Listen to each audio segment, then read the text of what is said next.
Selamat malam saudara yang kekasih di dalam Kristus.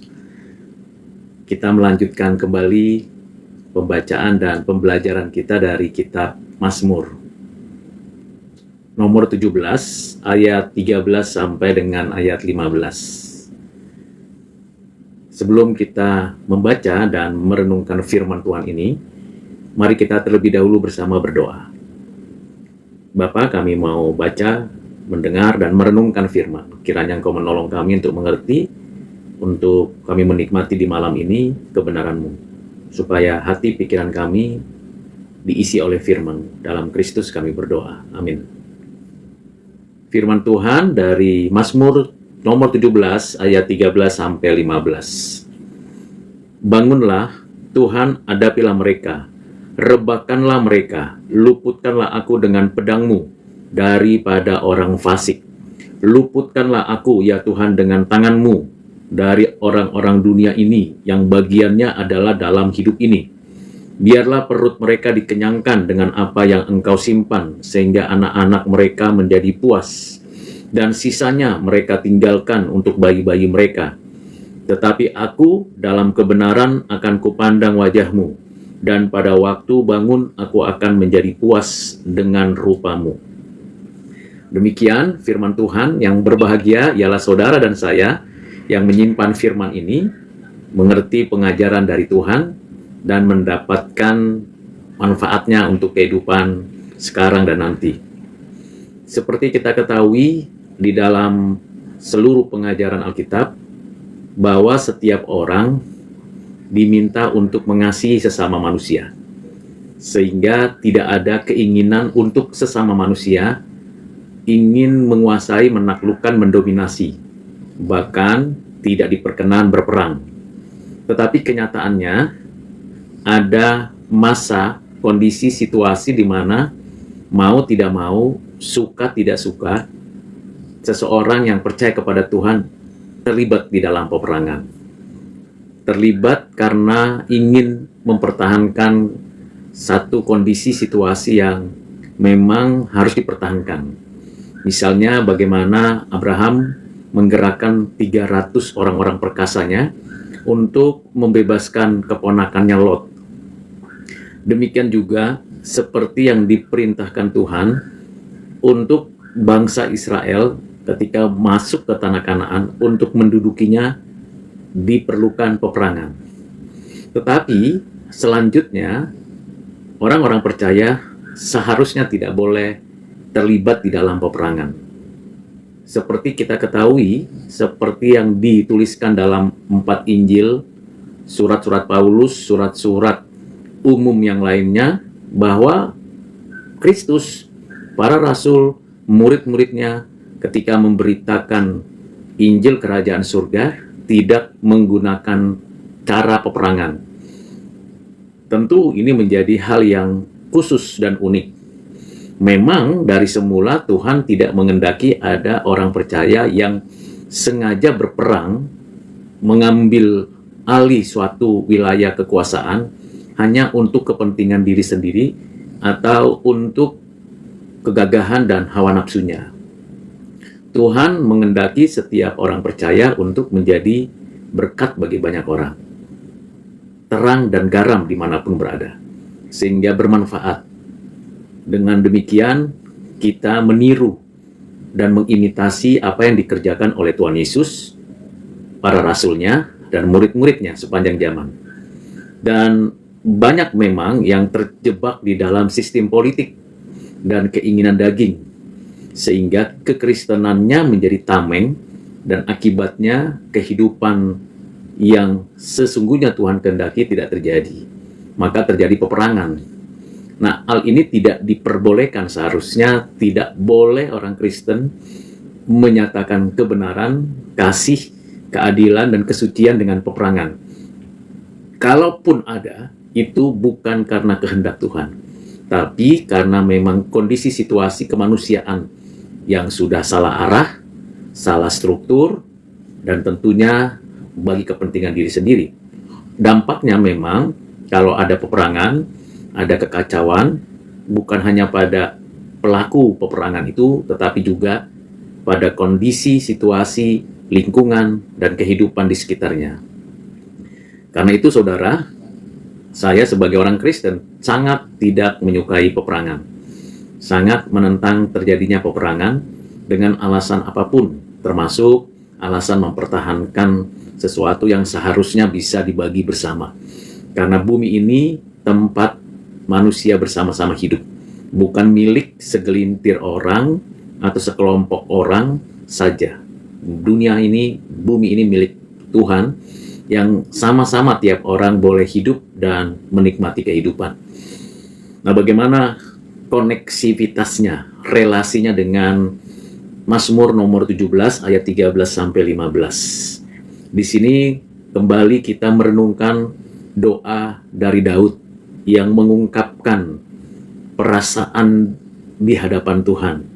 Bagaimana dia berhadapan dengan orang-orang fasik, orang-orang dunia, orang-orang yang menguasai keinginan dagingnya, dan orang-orang yang merusak tatanan kehidupan.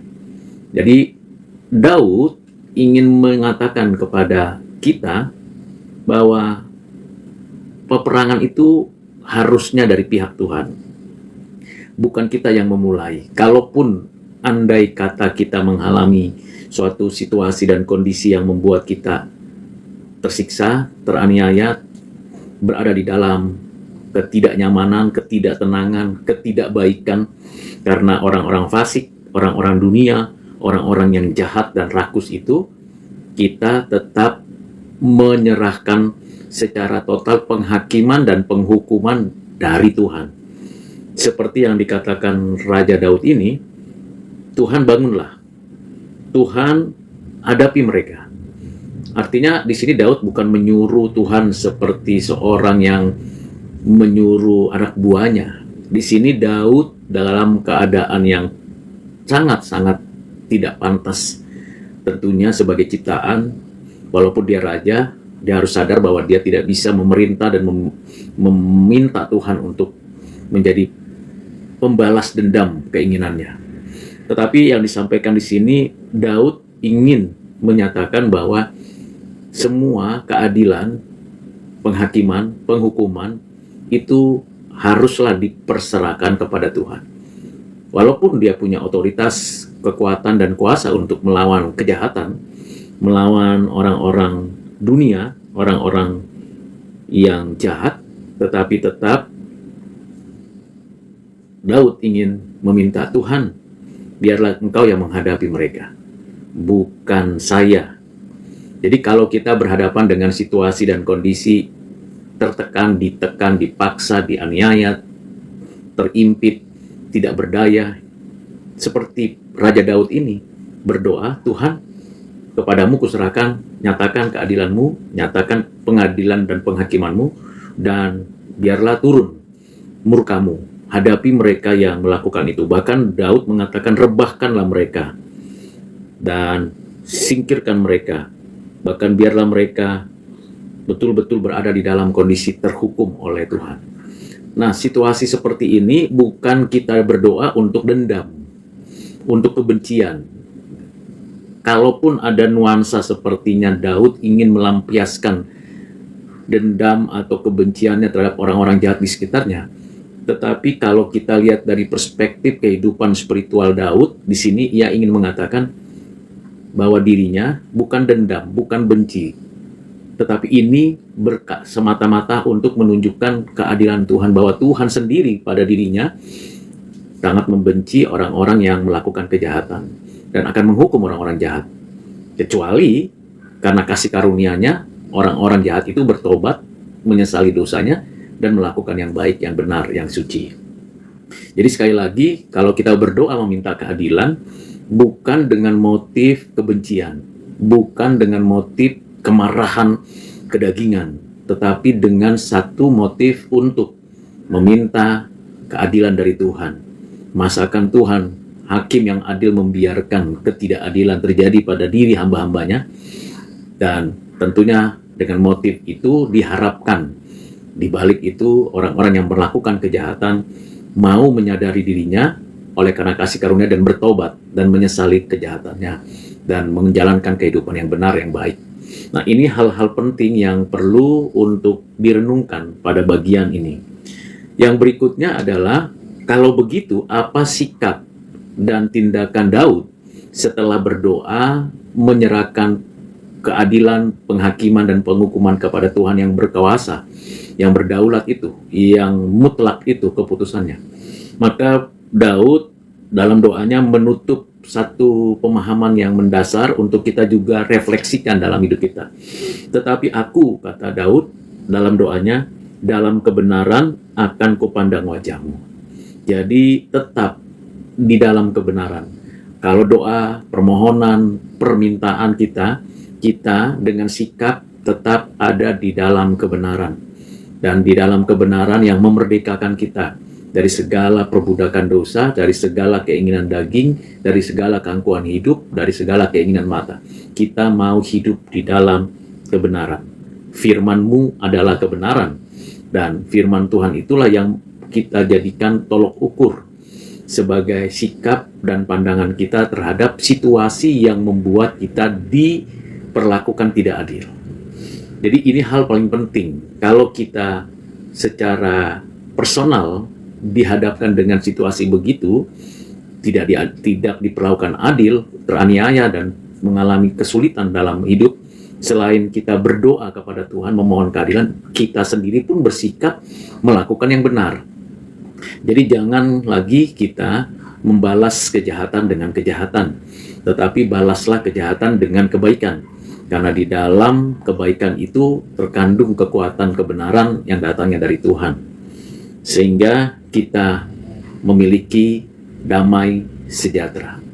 Hal yang kedua adalah kita ketika punya sikap dan tindakan di dalam kebenaran, kita tetap fokus memandang kepada Tuhan yang mulia itu, bukan memandang kepada diri sendiri.